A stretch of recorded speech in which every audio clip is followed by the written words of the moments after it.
The central government has constituted a high-level committee on demographic change. The committee will be looking into infiltration and other reasons causing what they have called unnatural demographic change. This committee will be chaired by Justice Prakash Prabhakar Naolekar. Will also include Census Commissioner and several others, including Dr. Shamika Ravi. Home Minister Amit Shah posted on X that the demographic change is a serious issue linked not only to country's sovereignty but also to national security, law and order, profound changes in social structure and the preservation of tribal society. This committee will conduct a comprehensive assessment of demographic changes occurring across India due to illegal infiltration. In fact, in his Independence Day speech, Prime Minister Modi had said the infiltrators are snatching the livelihood of the youth of the country and targeting our sisters and daughters. They're misleading the Adivasis and grabbing their lands. This will not be tolerated. Earlier, economist Shamika had highlighted in a report a decline in the Hindu population and concurrent rise in Muslim population. Majority Hindu population share in India dipped by 7.82% according to her report. Let's just get you our experts. I'm being joined by Savio Rodrigues, who's a senior journalist and editor with Goa Chronicle. Sorry, sir, I've been late in coming to you. Sorry for making you wait. Professor Prasenjit Biswas, Professor of Philosophy, Northeastern Hill University. PK Mishra, former ADGP, BSF. Thank you both of you. I'm sorry. I had to keep you both waiting as well. Savio Rodrigues, first to you very quickly. I'm told you have to leave for some place as well. Savio Rodrigues, what do you make out of this? I think it's a necessity at this point of time. If you look at what's happening around the country, particularly certain states that are seeing infiltrations of people from outside of India, people from the neighboring countries. Now, we have to be able to track it. We have to be able to understand the demographic changes that are happening in India, and there have to be measures put in place.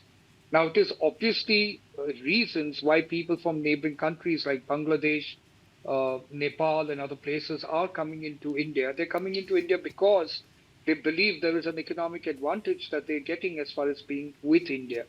But I think there is a legal way to do that. There are a lot of illegal infiltrations that are happening in this country. We've seen a lot of it in Assam. We're seeing a considerable amount of it in Bengal as well. We're seeing it in other parts of the country as well.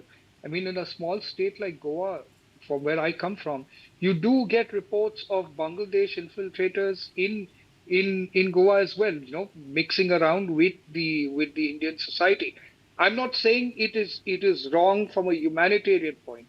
I'm saying that when demographic changes happen, the citizens of a country tend to lose out on what should ideally be resources meant for the citizens of that country. And therefore, these demographic changes, which are linked sometimes to religion, which are linked sometimes to probably the more resources that we have, tend to create problems in the near future. And we are seeing that demographic changes are leading to problems. We saw it in Kashmir very long time back, where a considerable population of Islamic radicalism grew, and the Kashmiri Pandits were asked to move away in a very brutal manner in 1990, which was pretty much when we were considered to be far more knowledgeable a society, yet nobody in this country opened their mouths for the Kashmiri Pandits. So these demographic changes are real.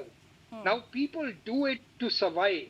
A Bangladeshi coming into India is doing it to survive because he does not have that kind of welfare or resources in Bangladesh. But that's not fair to the Indian citizen, and therefore a government must take the necessary steps to check it and to ensure that this infiltration does not happen. And I think Amit Shah and Prime Minister Modi are doing just the right thing that is required. Okay. In fact, let me just come to you, Professor Prasenjit Biswas. Do you agree with what Savio Rodrigues spoke? Because one is to understand the demographic changes, and then you have the context of elections that have now been fought over the demography change politics. How do you look at this? There is a politics of demography as part of our democratic political discourse.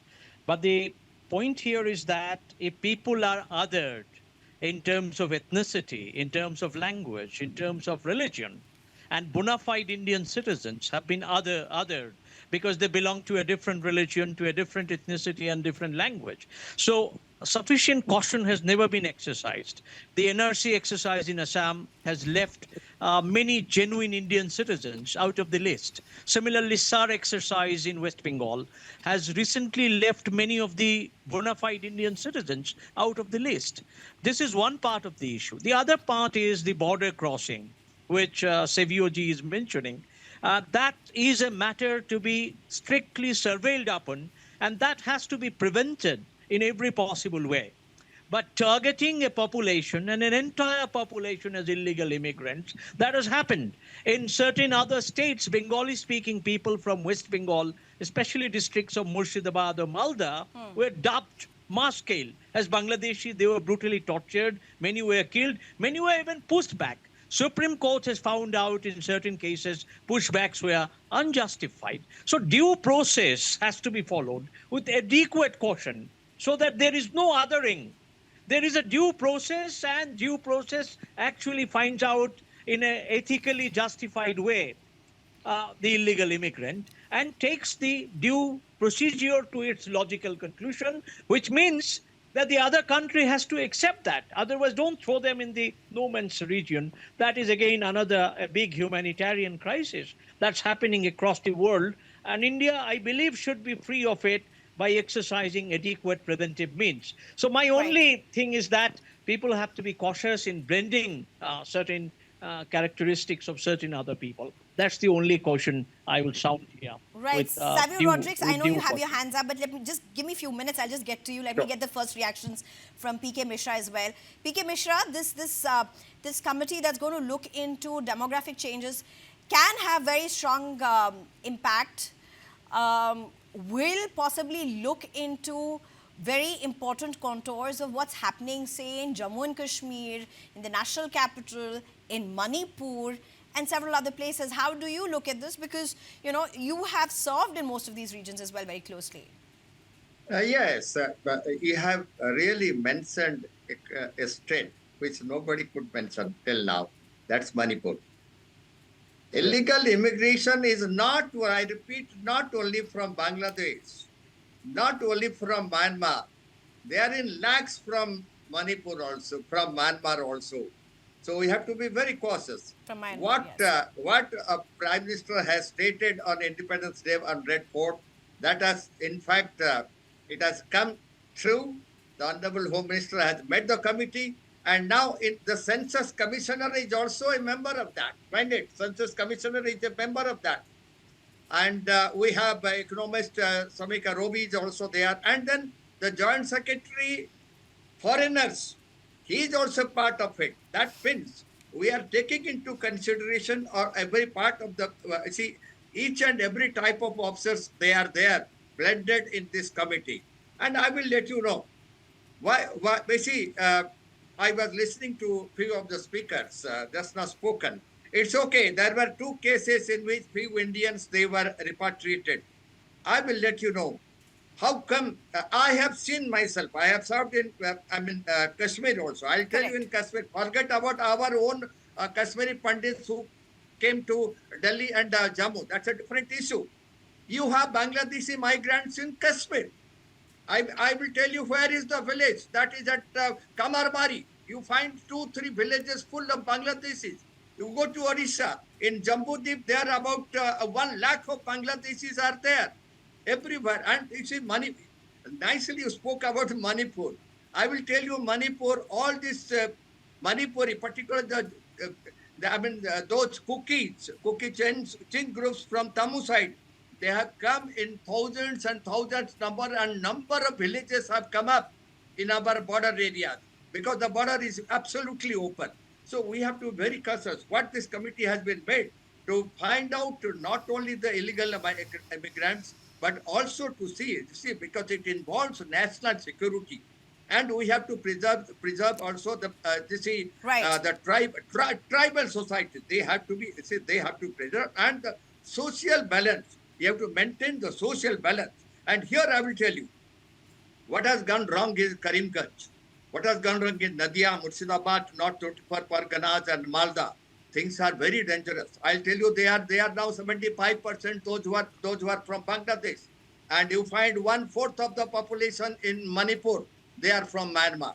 So we have to be very concerned. Now, let's not go only for Rohingyas. Rohingyas are number one. We know how many It's Rohingyas not, are there. you're correct. You're absolutely Yeah. correctly, sir. It's not just about Rohingyas. And I think it's very Yeah, important we have to point be to very mention at this cautious. point. Savio Rodriguez, go ahead. You have your hands up.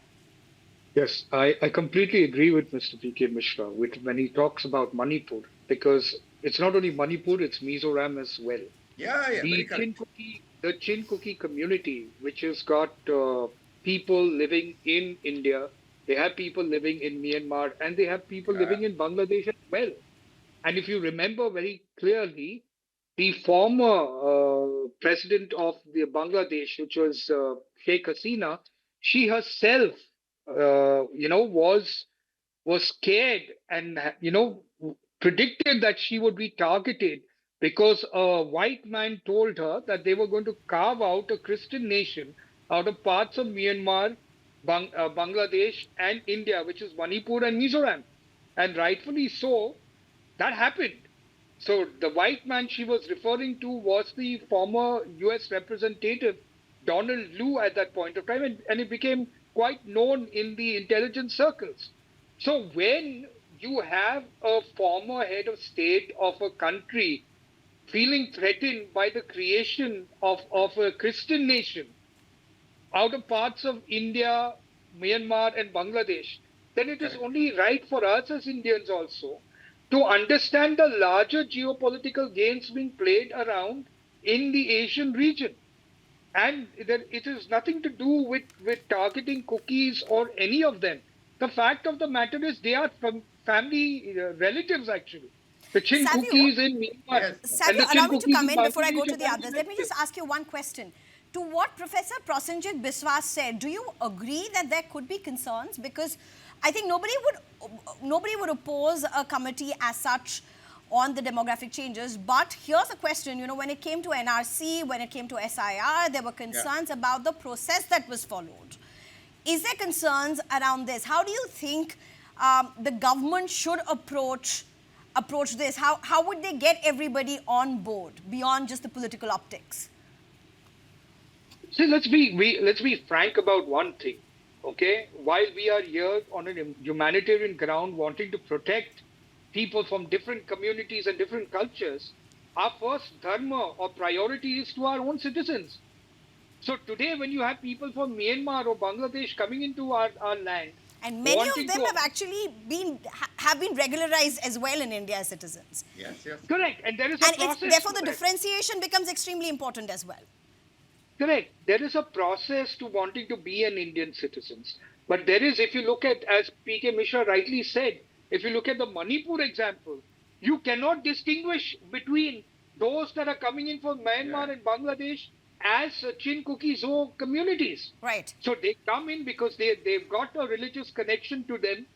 They are definitely looking at wanting to create a unified state of their own. There is no doubt on that. Whether that is within India or that is something out of India, Bangladesh or Myanmar. But the fact is demographic changes are real, and Kashmir is a startling example. That is why today the Kashmiri Pandits, who are the actual, sons of the soils and daughters of the soils, are no longer there, and they were thrown out. To what you're saying, let me get in Professor Prasenjit Biswas. I believe I have 5 minutes left. Let me very quickly get their responses as well.